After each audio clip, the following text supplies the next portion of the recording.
Good evening, everybody. How are you all? This is Dr. Rao Kulusu. We are talking about. Hi, Prasad. Welcome. So we're Hello, talking. Dr. Rao. Yeah, Thank you. I just started the room. Uh, we started on meditation yesterday.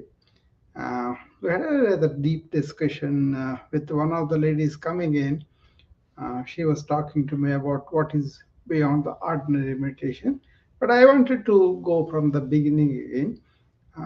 So the questions that we are going to deal with again, what is meditation? And today, another new thing that I'm going to discuss. Maybe it's kind of difficult for people to get it, but that's okay. We'll do it at the end of it. Who is the meditator in us? That's the question. Okay. So, uh, Prasad, welcome. So, what do you think about this topic? This is a good one, sir. Yeah, I'm thinking to ask you, Hmm. but I was hesitating. It's very, very nice. Yeah. I'm glad that I'm here today. Okay, very good. Do you meditate?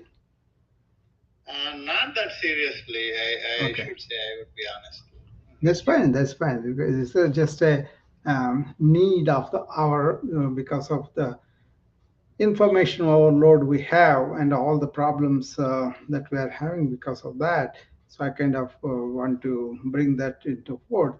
I'm really focusing on what are the modern problems that are due to our, expansion of technology and really engulfed in a lot of data, right? It's not a bad thing to be that. I'm not against technology or the data, but how can we protect our mind from this kind of overwhelming information, distractions, and all that? So it could be a simple thing like you could take a walk in the park and then just keep your mind quiet and allow all the senses to absorb. That could be a little bit of meditation, or it could be just you're sitting and then closing your eyes and repeating the one word continuously. That is called relaxation response. Or you could sit down and close your eyes and taking deep breaths. That is the upasana, that is concentrating on the breath and centering the breath around. That's also there. And there is this mantra, japa and all those things, right? Where people kind of take a mantra from their guru or from the book, whatever, and then they go on doing the mantra. Actually, the meaning of mantra is dhyayate mananam mantra. That means as you repeat the mantra again and again, you will end up with one word of the mantra, like the whole sentence of the mantra, but that holds your mind together to be here and now. Okay, so when you do the same thing again and again, it could be something significant for you religiously, or it could be something important event, whatever. It's a continuous repetition has an effect on the mind to calm down. Okay, that's one thing. And then you have formal meditation where you kind of sit down and watch the breath and then move on to your inner self and then watch the thoughts and slow them down and replace them. That's a traditional meditation too. You can do that also. Or there are other things like a transcendental meditation. So many different things are there. Some people dismiss all these as a projection of the mind, and they go to the real finding out what is the real mind and all. That's a much deeper one, Um, and then simple meditation is where you are doing something, and then you are totally immersed in that, and so that you don't allow other thoughts to come in. Then you are in a flow state. That is very beneficial when you are working. Basically, you are being completely attentive to what you are doing. So there are variety of meditations are there, but personally, if somebody sits down and then really concentrate on one thought and stay in the thought for a while, that is real closing, coming to the close to the meditative state. And then you can either correct it because you are identified that particular thought you don't want to, or it is negative, or it has happened long time ago, or it is going to happen, it is not yet happened, and you think it may happen in the future. All those things are unnecessary, take you away from the present moment. That's why people kind of focus on that. So understanding all that, hi Christine, come on up. So uh, it all depends upon what you really are brought up with. It could be your religion teaching you pray God, and that could be your meditation. And then there's a bhakti yoga. That's like a devotional yoga where you are not important, but your beloved, your Lord is important, and you focus on that. Actually, bhakti yoga is combination of karma yoga plus raja yoga. That means you have a focus and you have a purified soul through karma yoga. Okay, and bhakti yoga is that. So variety of things, so many things happen here. Hi Sherry, come on up. So so many people have this important distinctions about. So whatever you do, the question is, are the thoughts quietened? Do you have peace of mind?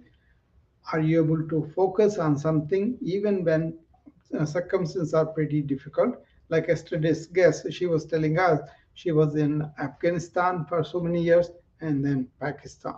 So, in the middle of the war, trying to do meditate so that she will wash off everything. That's very good. I thought very, very good. I kind of went deep with her because she is somebody uh, who wanted to know what is beyond this ordinary meditation. So I went. If you want, you can go and see the replay yesterday. Yesterday was on meditation only. So let me talk to our guests here. Kristen, how do you like this topic? I liked it a lot. I think that it's going to be really helpful. So I like Okay. feeling relaxed Yeah. and distraction. Very good.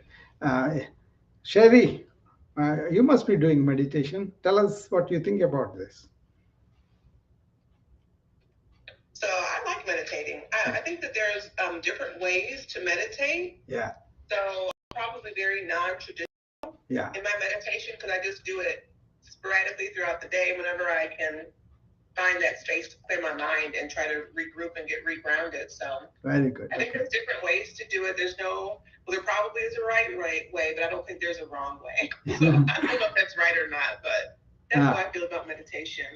See, if you what's the purpose you're doing depends upon that. If you take ancient cultures, they were doing meditation because they wanted to have self-realization. They want to find God. So that's a totally different perspective compared to modern times where we have so much scattered mind. We just want to have some quietness so that you will feel good. You will not be stressed, you will not be anxious, you will not be having all that. That's the kind of thing that's very, very important, right? But then there is so much more beyond the mind. Once the mind is quieted down, then you will enter into realms that you cannot comprehend with cognitive mind. But that's the entire science of yoga is where you completely still the mind. Yoga chitta vritti nirodha. Nirodha means stalling, stilling the mind completely, and then tada drashtu swarupe avasthanam. That means your real nature will be revealed because you are overlapping it with a lot of cognitive thing. The deal with the Western culture was, and now it's spread all over the world, this same culture. They kind of Rene Descartes, when he was saying, "I think, therefore I am," they really took that serious. So that's why everything is around thinking, all this thinking, and that led to stunted growth life. But when ancient said, I, I am conscious, therefore I am. That's a totally different thing. Eckhart Tolle has got that point, and he said Descartes should have waited a little bit of time, then he would have gone to the same thing. I'm conscious, therefore I am. Even there's a saying, I am that I am. If you look at it, that's what it is. It is not the uh, I thought that you are, it is the I sense that you have that never changes, that I sense. If you look at it as a child, as a young person, as a middle aged person, as a inside, what you sense is not changing. You're always the same. Maybe the body changes, the mind changes a little bit. So that's a pretty deep thing, because what happens after the thought stilled or thought kind of takes its own seat and quiet, there's whole lot of thing that happens beyond thought. That is the ancient sciences are meshed around that. Even if you enter into the realm and look at it, right now what it is people are using thought to get things outward, to really establish their ways and all that, make a living and enjoy things and all that. But what's missing is, when you are quiet, when you go inside of yourself, that's the inner thought, emotional observed, you will end up that blissful self. That itself is the peace. That itself is the real awakened consciousness. That self is the awareness.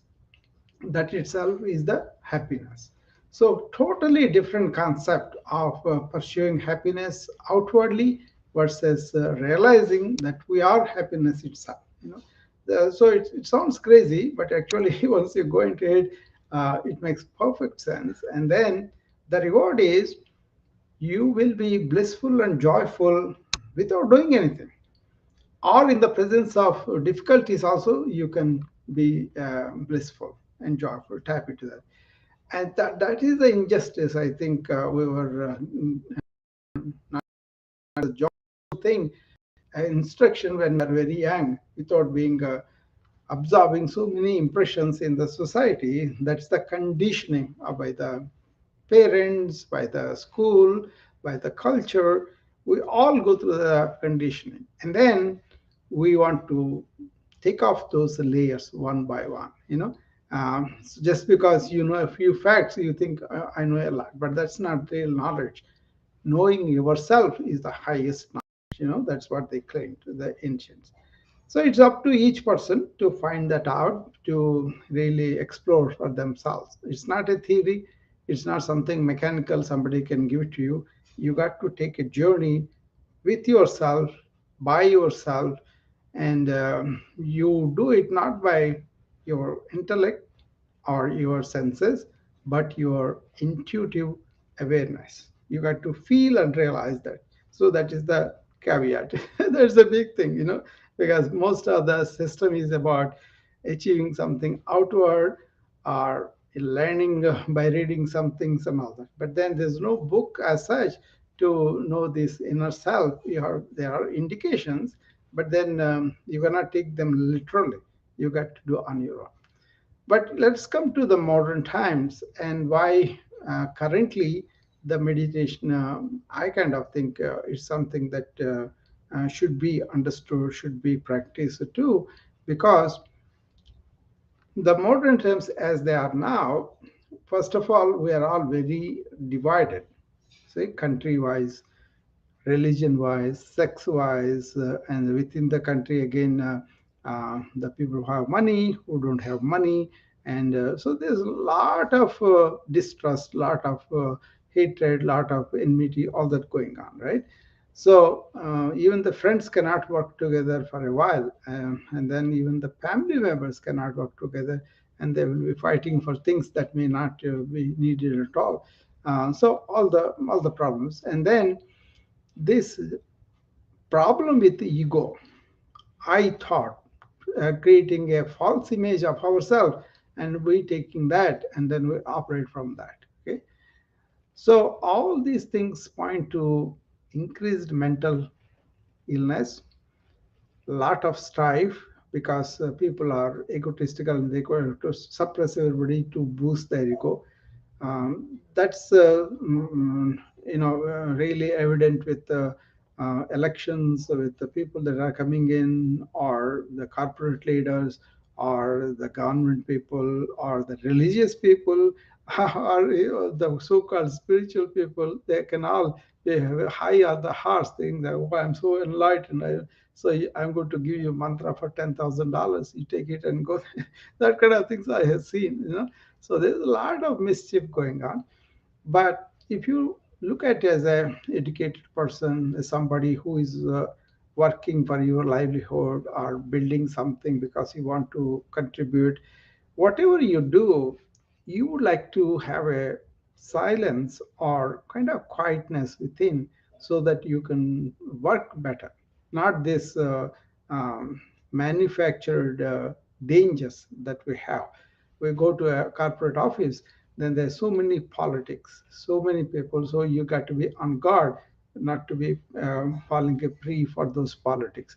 But if you are sincere, you want to enjoy your life, you enjoy your work and contribute, then they will find, if only I have some peace of mind, if only my mind is quiet, if only I have some room where I can focus and concentrate, if only I don't have this anxiety, if only I'm not feeling this depressed. All those situations can benefit immensely if you can tell them about how mind operates, how thought operates, how emotions operate, how we can take a look at them, and then really understand the workings of it. And then what I advise is what's called conscious thought. Okay, suppose you have a tiff with a friend. Usually, the TV is carried to the extent they can't you can reach each other. Okay, can't talk. That's because all the old memories are going in our mind. All the hurts that happened are going. But then they are not in the present. They happened in the past, but we carry it over. That kind of situation, you can wash them off and then be very meditative in whatever you do. So that means you are not bringing the past memories or future whatever is going to come, you are not going to bring it here in life, which is the present moment. So that is very valuable, I think. I always talk about attention, I talk about focus, concentration in doing whatever you do. If you can develop this meditative practices, any or not, whatever works for you, I think that's a very good thing. Now I will stop there. I will ask everybody's input if they have anything. Prasad, you want to go first? Yeah, this is very well elaborated thing, sir. I'm just absorbing still. Yeah. So I'll let others ask and I'll come back. Yeah, Thank you. sure, sure. Only whatever you have experience and all. Kristen, you want to say anything?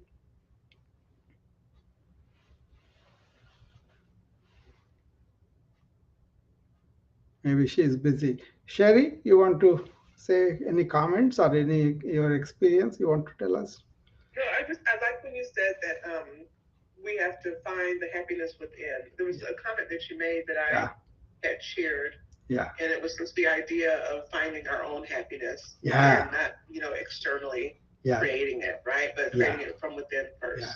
From me, it was a very significant moment, Sherry. As a matter of fact, 1980s, I think. I was reading this yogic folklore because so many different stories on them are compiled, and they're very fascinating. It looks like these are extraordinary people doing poetry, sculpture, whatever they did. Like one guy, Chanakya, his name is. He wrote a political and corporate running, even now, the economic policy is called Ardha Shastra. And that is so far reaching, even now, corporations consult that book, So a lot of people don't know about that, but that is all of the financial, political, administrative, all those things are discussed in there. But these guys, the ones that I read about, they are psychologically very independent. What does it mean? It means they will not bow down in front of any temptation. You cannot buy them with money, with power, or with boasting, or any of those things, right? And they are really involved with finding the God and stationed in that. And so they will do all the service, but then they have this contentment and happiness to begin with. So when I read that, that really fascinated me because we were raised mostly, even in India also. When we were raised, we were like you study hard and you get a job, and then you enjoy things, and that's about it about life. And so they were saying, you're pursuing a job to make money, to make yourself happy. That means happiness outside. That's how we were raised, right? So if we come to America, that's a pursuit of happiness built up very, very big. So, but these people are saying exactly opposite. They were saying we want to be content and happiness within. We wanted that. Then we march to the life, and then we contribute to the welfare of the world. So they call that Atma Mokshardham Jagat Hitaya. Not that you accumulate a lot of things and then you kind of find happiness. No, you find the inner abundance first, and then go about the life, and then use your talents and everything, not to accumulate stuff, not to satisfy your ego, but it's more like giving it away and serving the world like it is the it's itself is the God. Okay, so one of the houses I have is called Sivagnana Jiva Seva. That means the divine is everybody. So whatever I'm doing as a service to the divinity within each member of us, whoever is here, whoever is not here also.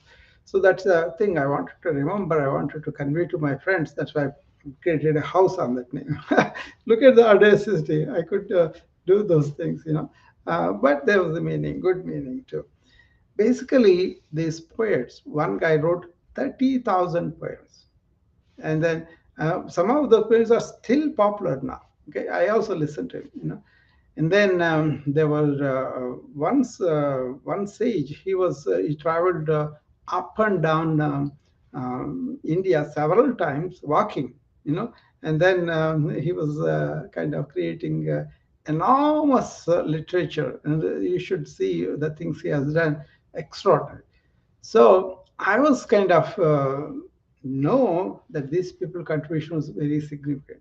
But coming to know what is it that they found that is inside that's so uplifting, so invigorating, and such a pleasant, unmoving mind, like, but at the same time mind is working for the things that they wanted to do.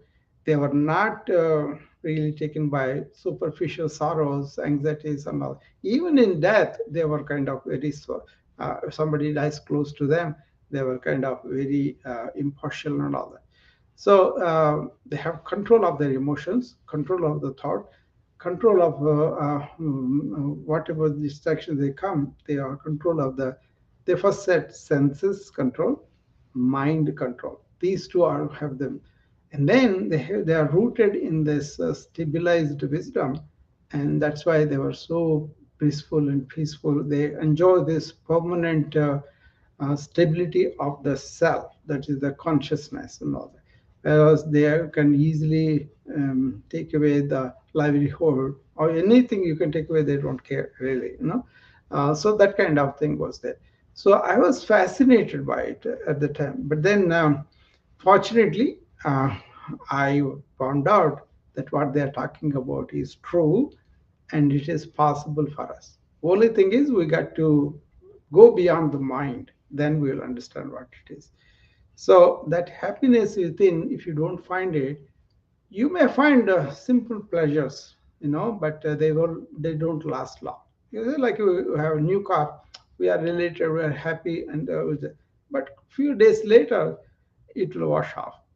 Suppose you have a new job and that we enjoy, and then we go there, oh, I'm going to get this much money, I got all that happiness. That's not wrong, but the fact is that is not going to be lasting or forever fulfillment.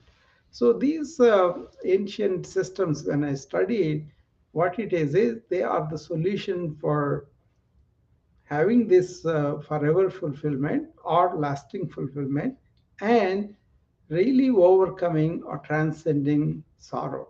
These are the two things. Achyataka dukkha nivrutti, paramananda prapti. That means I will have dukkha means sorrow. Achyataka means excessive sorrow. You can transcend even that. Not that you overcome it, but you understand and your reaction to it will be balanced, right? And then you can actually experience this extreme bliss they're talking about. So everybody is after that, right? I want to be happy and I don't want to suffer, right? Those two things are very well put by ancients because they were able to go inward with meditative awareness, and they were able to touch this abundance that everybody has, but that is covered by our egoic mind. So that is where we have to peel it off. Modern life is really breeds the ego very, very subtly, and then people suffer because of that, the separation, and also their own delusion. After a while, they remember, oh, this is all what I thought is not real. Then they will be demoralized too. So my life has changed after that perspective has changed, and I found that it is real with my investigation, with my work, and all that. So that's a good thing that you brought out, Sherry. That is the point I was making. I really am not saying the word of the word. I'm really saying from the state of really that is what it is. You find it and then you establish there, and then you will be very happy with that. And then actually somebody said, "Sir, you are very happy with us when you are around our people and all that. How are you when you are alone?" And he said that is very relevant to me too. He said, "I'm happy with you all. I can be here and all that. Enjoy the friendship, enjoy the camaraderie, enjoy the exchange and all that. That's no problem. But then when I'm alone, I'm doubly happy." That's the thing. You can live with your real self, which is very, very blissful and serene and peaceful and also joyful. There's a web of joy that ebbs from you. It comes like a big something oozing from the ground. The well, when the water comes like that, it comes spontaneously. So it's a wonderful thing, and that is where my connection to wellness, to the planet. What it is if we are concerned with the wellness, this joy that you can have from this extreme meditativeness, then that really helps your wellness because your mind is stopped and your mind is still. So you don't have these extremes of sadness or happiness and all that. The variation of hormones goes down. That's a simple medical fact. Whoever is self-realized, whoever is striving towards it, they will see this anger, this enmity. So all those things are really we can see and stop them, right? So that can. Right, Tracy, come on. So that's one thing. That's the wellness part of it. How is this helping the planet? Is when you turn inward and find your stuff inside, you may not want to leave a lot of carbon plate or things outside which don't mean that much for you. So that is my mission these days. How can I help the planet by decreasing the carbon print, by being minimalistic in my use of whatever resources I use on the earth, at the same time promote that. Also help the people to be well by realizing this inner bliss. Is that too much or is there something make sense to you guys?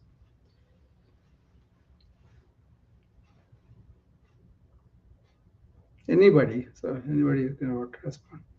I think that's really good enough to grasp that Yeah. mm, stuff.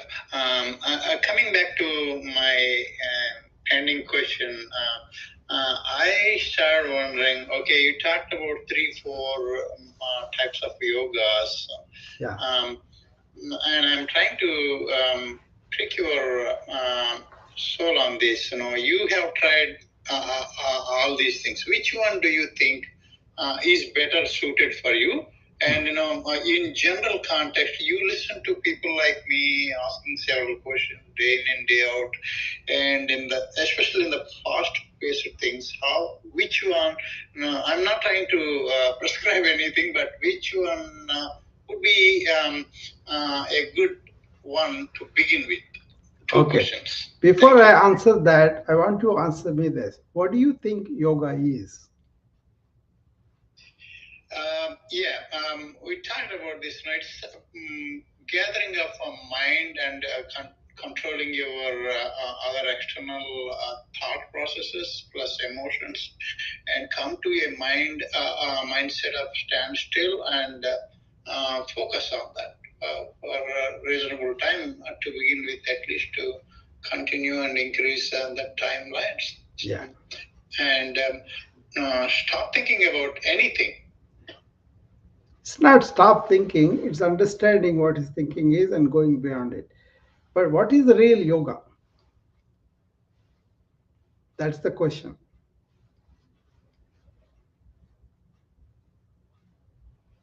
Yeah, I guess.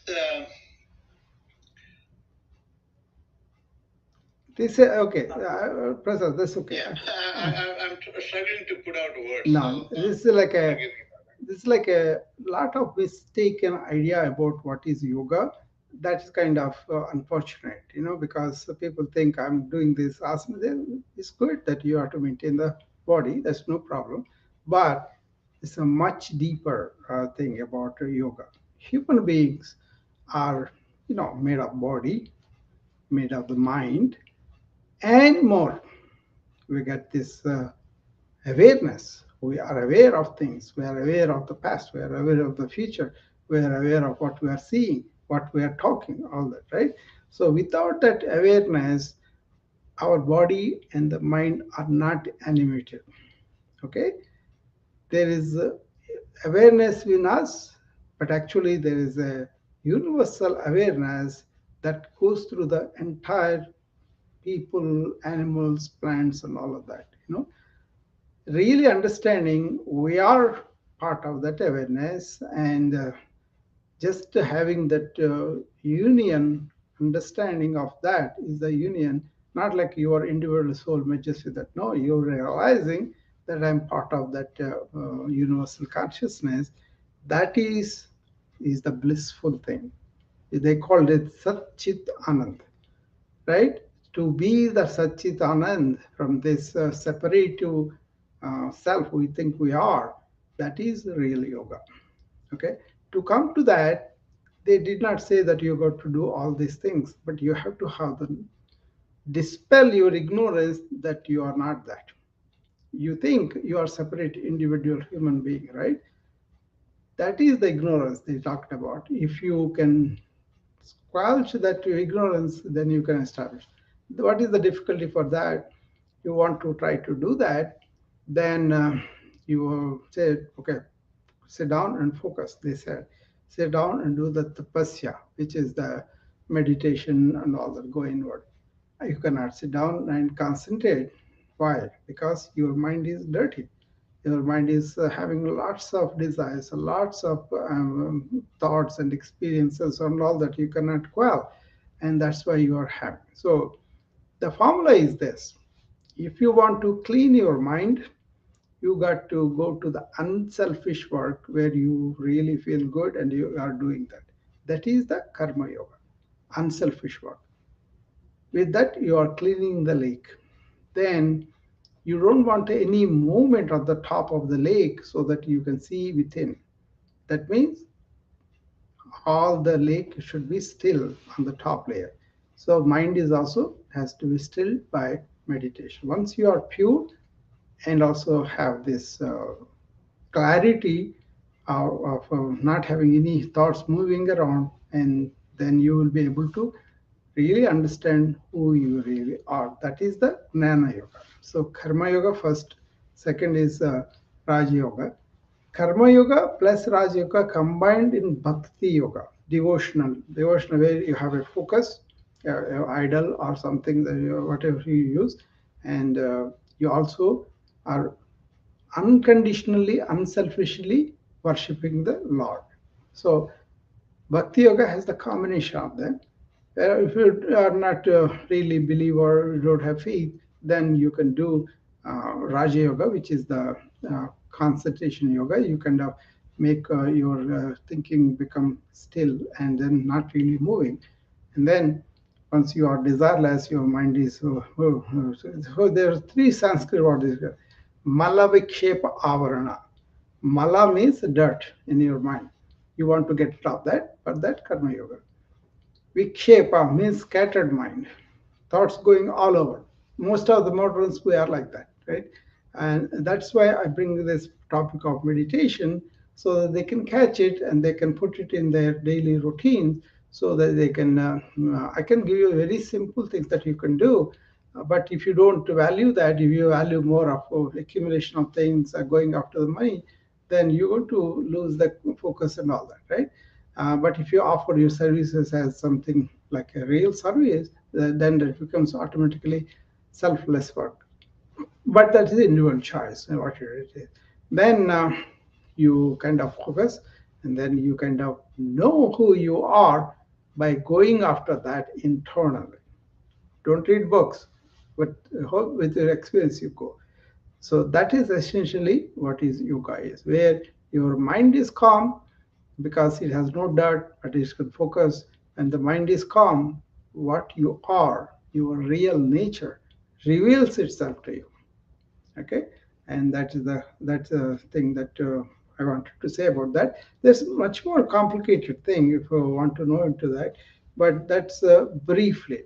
So that means you got to revise so many things that you think you are. If you just want to brush them aside and go ahead, that's fine, you can do that. But if you want to live in this blissful joy and also live a life that is of devotional or service oriented and all that, these are the methods. But what I find is modern way of accumulation and destruction of the nature is happening at the same time, and we are so cruel to the animals and plants, and we are also cruel to our fellow human beings because we think they are our enemies. So much suffering in terms of physical illness, mental illness, and also a lot of strife, right, that we are seeing all the time. So all those things, when I see them as a physician, as a yoga person, so many people come for the healing in so many different ways. No need. I'll tell you a story about description of this. Will be able to understand better. The chariots, horse-driven chariots, they used to be very common at the time, right? So they described this, in the one of the texts. You see, the chariot has to be really strong to carry passengers to go long way so that it is in good shape. It has the wheels running better, and then it has the oil in there like that. I'll just to lubricate the wheel, and also it has to be strongly built and really aligned and all that. Our body is like our chariot. Remember that. Then that is drawn by the horses. Horses are given some rein so that the driver can control the horses so that they don't go all over. The horses are compared to senses. Very important. If you let the senses go all over, which is the prevalent attitude in the West, which has spread to East, now the whole world is like that. So it used to be at least control the senses before, but now only monks and religious people may do somewhat. That is also doubtful. With all this child abuse we see in the churches, we know where they are going. So, controlling the senses with the reins. What are the reins? That represents the thoughts and mind, right? The mind is how you control. Who is controlling that? The driver is our intellect. So, body of the horse is body, our real physical body. Horses are our senses, reins are our mind or thoughts, and the one who is again the discrimination in nature is the driver who knows where to go, where not to go. That is Viveka, they said, the intellect, right? And then there is a passenger, and that passenger is your real, that abundant self I talked about, that is there, and that goal is to go and meet the maker. So he knows where he wants to go. He tells the driver, and driver takes you on that path. And then your driver controls the mind and the senses. And then keep the body in a healthy condition to be able to do this. That's why Hatha Yoga, physical yoga, then senses control and mind control by the Raja Yoga, and then intellect going beyond it, that is the Gnana Yoga. And then the one who is there is always present, but you don't have to really teach him anything, because he has realized himself who he is and where he is from, who his father is. And that I think that simply is a good thing to observe. So basically, don't live with whatever your senses say. Don't live with whatever your mind pulls you towards. And also spend some time in exploring these matters. Not the outward technical skills, that are okay, they make us some things, make our life comfortable. But the problem is that technology has become the sole solution for everything, which is not so. It can make things easier, but still it's a tool. And especially if you are drawn outward by the technology, you are not using them properly. Make sense?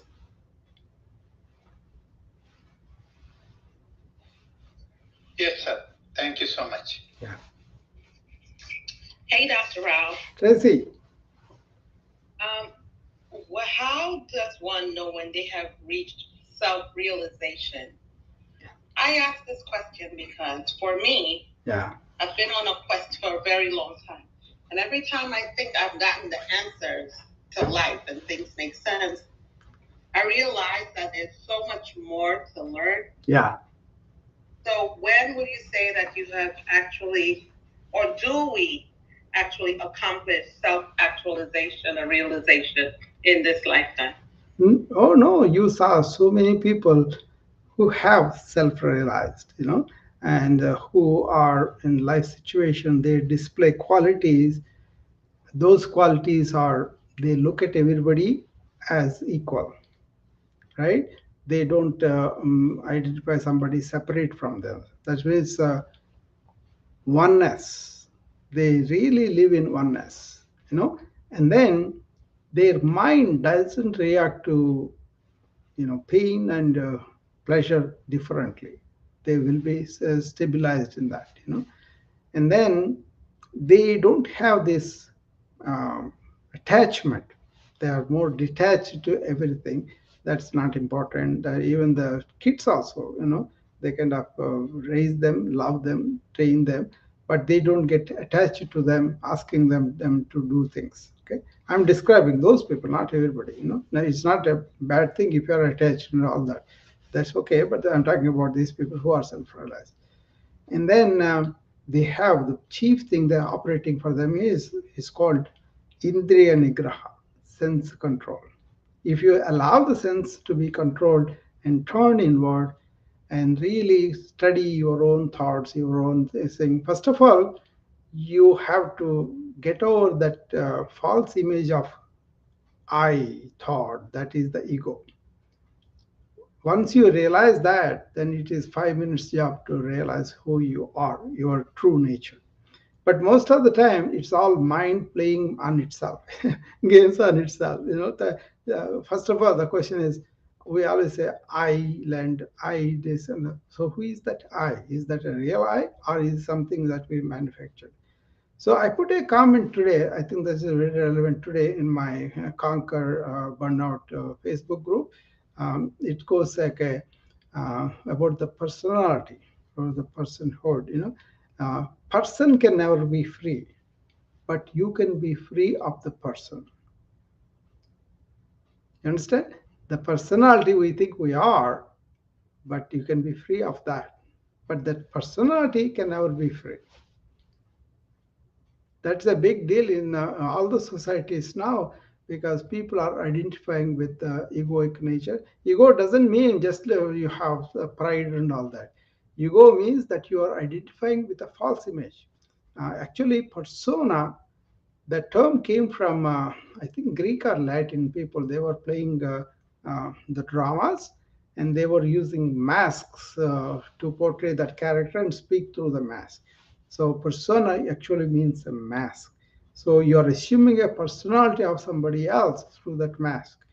Then now we are also like that. We don't station ourselves in the, that's why all these hurts, all these bad feelings, everything happen because we think a lot about ourselves. The ego thinks a lot about itself. So once you pass that stage and you're going beyond that, then these things don't bother you. It's a very big claim. So nobody who is a self-realized, he will not claim that I'm self-realized. So you get to have your own journey on that. Well, it sounds like you described a yogi right there. Yeah, yogi is a kind of realizes, but yogi has to do these things and then go. See, there's another thing. I think, Trace, I talked to you a couple of times on this. Practice and life.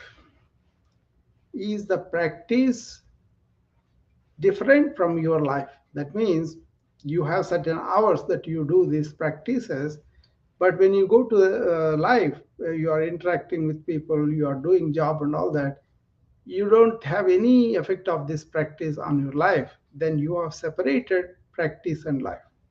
Ideal thing would be practice in life. That means you have this, I talk about being in the present, right?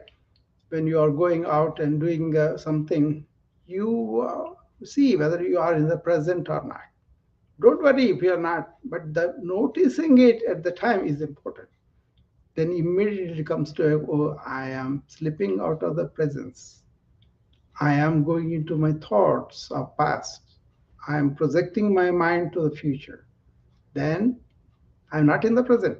That means you slipped out. So your life and practice are not assimilated. So you want to learn as a skill so that I can teach other people make money. That is different.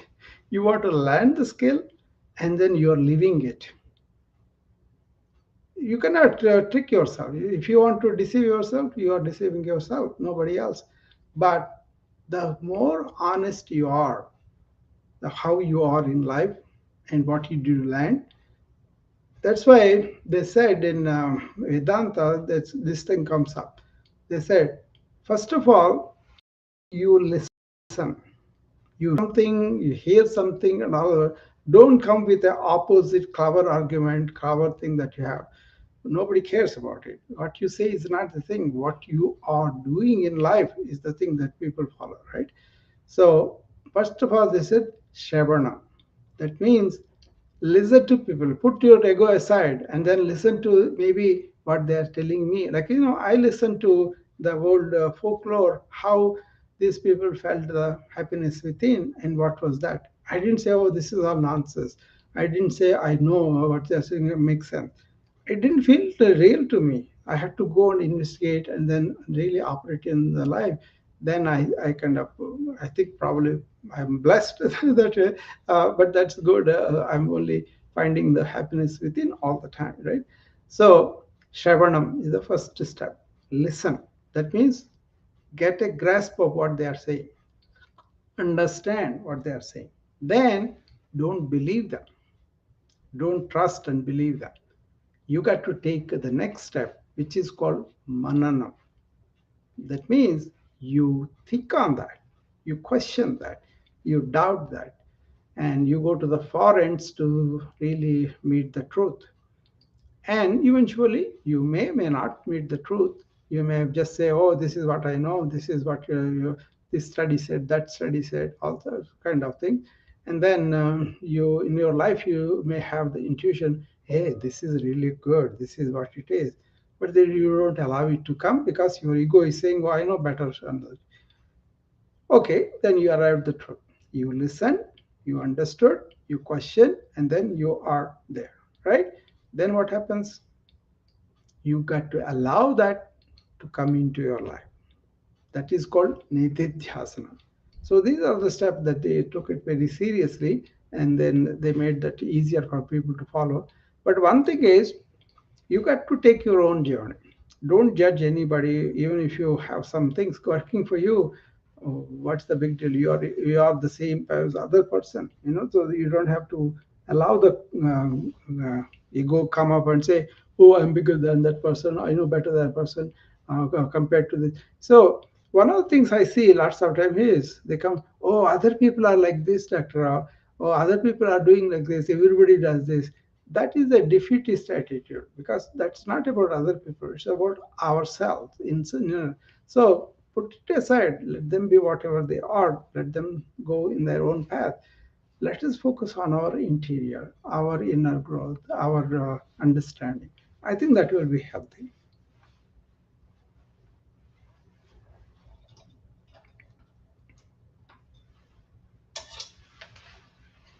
For me, the blessing is whenever I talk to friends like this, Tracy, I kind of relive the whole thing. So that's a blessing. It's not like a work for me. But I don't come with that purpose. I just come with the purpose of servicing my own friends, or whoever comes here. A lot of people think they are very smart because they are making few bucks and then they are kind of selling things. But that's their problem. But most of the people, eventually, after money making and all that, they kind of feel like I'm not completely fulfilled. I'm kind of feel empty. They want to find out more. That's what they do. See, there are four paths that the ancient India talked about. They're called, a human being can live types, right? Dharma, artha, kama, moksha. That means you got to earn a living, that is artha. Then you can make it like a greedy empire, or you can make a simple living, and you got to have simple pleasures, that is the karma. That's okay, but not going overboard on them, because there's nothing, no lasting thing. But both of these things, whether you make a living or whether you are in pleasure seeking, both should be done in a virtuous way, in a dharmic way. Dharmic means the universal way, which is correct. That we have to do that so that we don't hurt anybody. We don't adopt means that are not nice, so that are not really civilized, that are not ethical, moral, that kind of thing. So this is called dharma. Ardha kama. Ardha is the money making, or whatever we want to livelihood out of it, and then kama is the simple pleasures that we go through, right? But all these things, even if you are done properly and all that, they will leave a room for you at the end of it that you are not happy with them. They're all gone. They come temporary and go. So they talked about moksha. That is the liberation from this kind of mind made world, mind made thoughts, and all that. Not that we don't use them, but we see the value of that. And then you end up in this, blessedness I talked about, or blissfulness I talked about.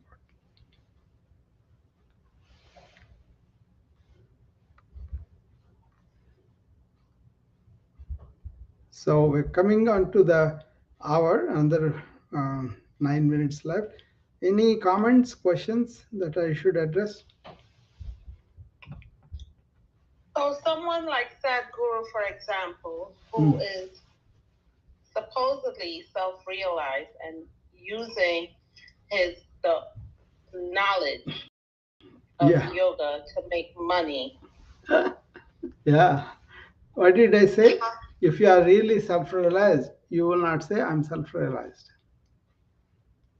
And don't use it for business or anything. But there is some service done by him, like he trains people in physical yoga, mind yoga, and all that. And also, he kind of helps with humanitarian causes, and all. Those are there, but doesn't mean that he's a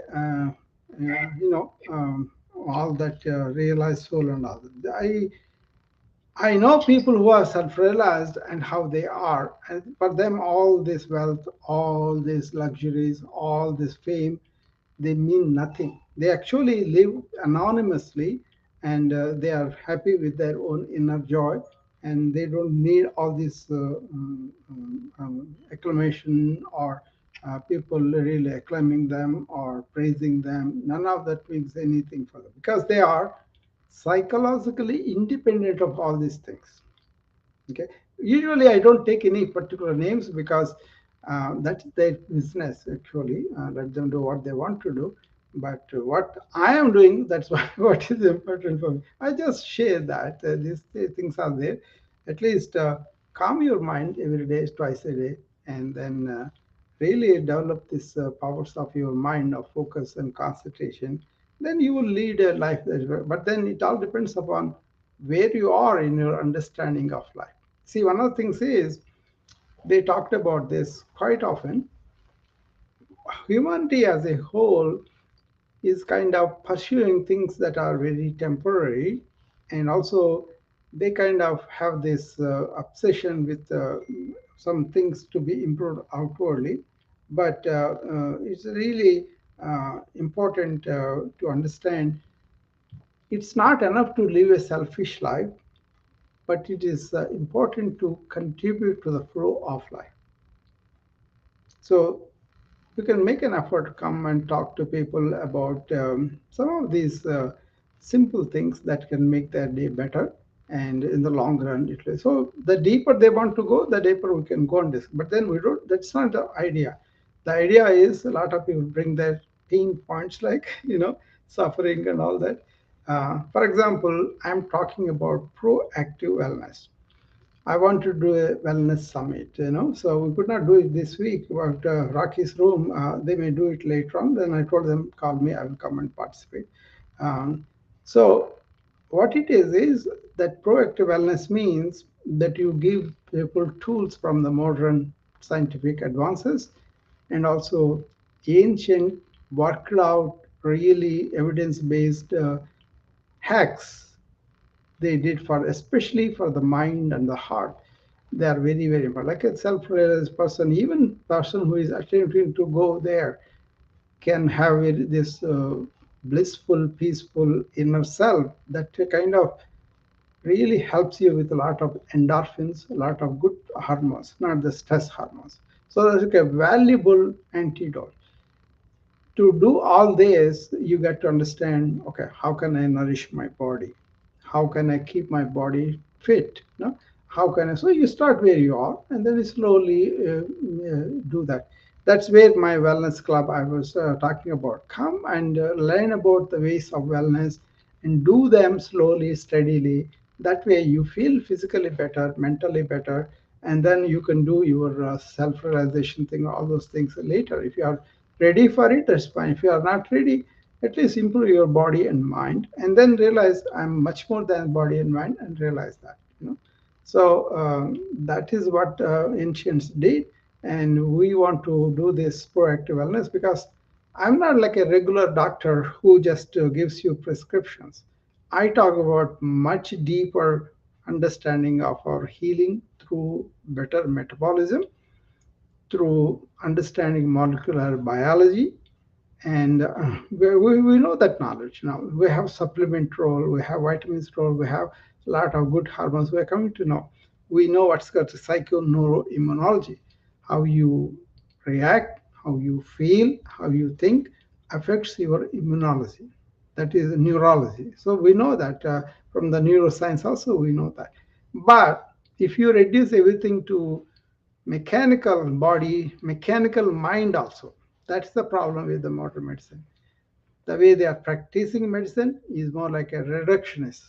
But this way, we're taking the whole of human being, starting with the spiritual being, mental bodies, emotional bodies, and then also our physical body. All of them are addressed.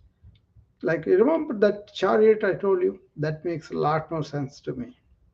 you know so proactive wellness is what are the wellness measures that we know in our knowledge as a humanity, can we bring them to active observation in our lifestyle? Suppose you say you drink fresh water, clean water. How many people tolerate water? Many of my patients, they said, whack. I don't like the water, as though there's something mixed in there. But they're not used to it. They're used to some sugary drinks, and they think that's good. Coca-Cola, they think that's good. But when you give them water, because they're already corrupted by the taste, they want to take that. How many billions of money that is spent on these artificial drinks? Some of them are plainly harmful with the energy drinks and all that. So simplicity is just have the water. So that is a proactive wellness thing. It's not a big deal, but there are so many big deals there too. Suppose you are using plastic, and the plastic is fibers are seen in the gut of the babies. So you can see how much damage we can do all of that. So don't use plastic, simple thing, right? And then that kind of awareness of the things, and I can go much deeper, but I'm just a plain language, plain things I'm using. Proactive wellness is implementing all the things that we know in a way that is understandable, that makes sense to people. Help them, because they cannot give up things because of the taste thing. They may be suffering from so many disorders already happened. Help them with that. But then always marching like an enlightened person means doesn't only the self-realization, but also he operates always from the knowledge, not your blind faith, where or I am made like this, my mindset is, that's all bogus. There's nothing like a mindset, there's nothing like a mind, only thoughts. That is shocking to a lot of people, but if you examine that, that's another topic we'll take up later. So proactive wellness is really implementing what we know, so that our body's health is preserved, and our energies are much better that way. I enjoy this ever renewing energy every day. Okay, this is the end of the day for me, right? I may go and relax and see a movie or whatever, but then I also have these tips where I do them before sleep, so that I can go to deep sleep no matter what the external circumstances are. So when I get up, because I followed proactive wellness tips for the good sleep. Why can't we all do that? Why do you have to take your medication? I never took a sleeping pill in my life. So that is the advantage of doing the yoga, mind control, and all that.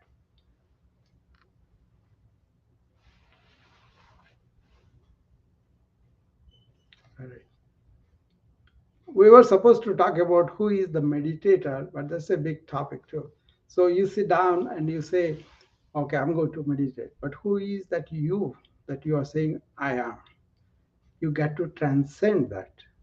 Then, if you think you are mind, then that mind wants to control the thoughts and meditate and all that. But if you know that you are not the mind, you are that conscious being beyond the mind, then you don't need any thought control, because you are stationed in your real self, not in your imagined self of mind and body. But this is a big topic, and we'll take it up tomorrow. So thank you. I think you allowed me to talk all this. I'm very happy I can brought these things. Hopefully more people will see this, and they will also employ those things. And I myself have this wellness club, which I really like to give to more people. But if they want to sign up, um, I forgot to put the pin upstairs. Maybe tomorrow I'll put it. I put it on the house. Let me put it there just in case you guys are interested.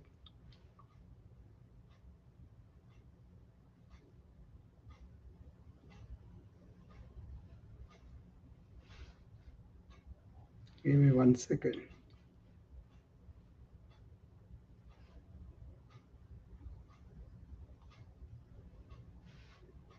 Okay, there it is. While you are doing that, Dr. Rao, this is very insightful discussion. Yeah. So I personally learned a lot. Thank you. yeah, this is the link. I made a landing page. Can you believe I made a landing page myself? Maybe Sherry, you can help me with that, because there are some things that I could not figure it out. I tried and did it. This should give you the link to go and register for the wellness club if you are interested. So I'll see you all tomorrow. Thanks for coming. Okay. Thank you. Yeah. It's very nice. Yeah. Thank you. Dr. Rao, just one thing. It is going to Canva. Maybe it's, I don't know. It is made on It's a Canva. bit glitchy too. So I know I tried to put links up today and none of them worked. So it might just be Clubhouse. Yeah, because I tested it. It has the name and all the. If you click on the button, it will take you to the registration. It worked with me, but I don't know what is going on now.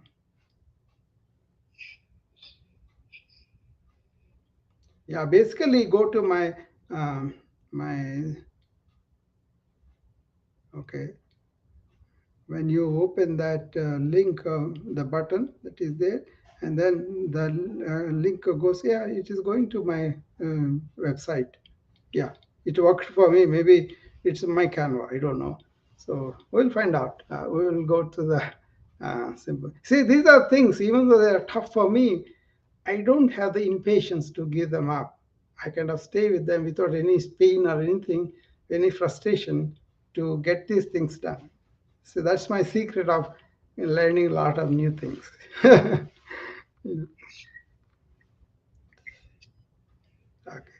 All right. I'll see you tomorrow then. Okay. Thank you. Good night. Good night.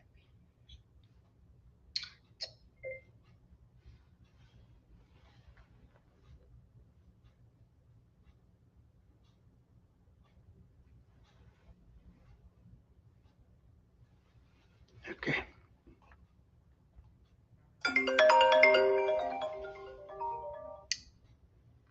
Hi, Prasad.